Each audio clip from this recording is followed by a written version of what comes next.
இரண்டு வியாபாரிகள் பக்கத்து பக்கத்துல வியாபாரம் செய்து கொண்டே இருந்தார்கள். அதுல ஒருவனுடைய கடையில அதிகமான வியாபாரம் நடைபெற்று கொண்டே இருந்தது.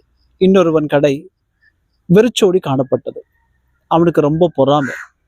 இவனுடைய கடையில மட்டும் அதிகமாக வியாபாரம் நடக்கிறது அப்படியே யோசித்து வேதனைப்பட்டு கொண்டே இருந்தார்.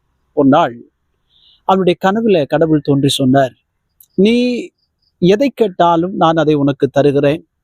அதே போல உன் பக்கத்து கடைக்காரனுக்கு 2 மடங்கு நான் கொடுப்பேன் என்று சொன்னார். உடனே இவன் யோசிக்கிறான், என்ன கேட்கறது? ஒரு வீடு கேட்டா அவனுக்கு 2 வீடு கிடைக்குமே. அதே போல எனக்கு வேற ஏதாவது ஒரு காரு கேட்டால் அவனுக்கு 2 காரு கிடைக்குமே. கொஞ்ச நேரம் யோசித்தான். யோசித்த பிற்பாடு அவன் நினைத்தான், இதை ஒன்றும் கேட்க வேண்டாம், ஆண்டவரிடத்துல போய் கேட்டான், ஆண்டவரே எனக்கு ஒரு கண்ணு குருடாக்கி தாருங்க. அப்படியானால் பக்கத்து கடைக்காரனுக்கு 2 கண்ணு குருடாக்கி போய்விடும். என்னை கேட்கிற அருமையான தேவ பிள்ளைகளே, பொறாமை என்பது இன்றைக்கு எல்லா மனிதனுடைய வாழ்வில் இருக்கக்கூடிய ஒன்று. அடுத்தவர்கள் உயரும் போது, அவர்கள் சந்தோஷத்துல பெருகும் போது சாதாரணமாகவே நமக்கெல்லாம் பொறாமை உண்டாகி வந்து விடுகிறது. வேதம் சொல்லுகிறது, பொறாமையோ எலும்பு உருக்கி என்று வேதம் சொல்லுகிறது. அது ஒரு நோய்.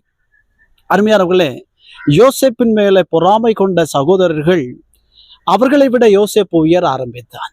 காயின் பொறாமை கொண்டான் ஆபேல் மேல, காயின் ஆசீர்வாதம் போய்விட்டான். இதை கேட்கிற அருமையான தேவ ஜனமே, மற்றவர்கள் உயரும் போது நீங்க சந்தோஷப்பட வேண்டும்.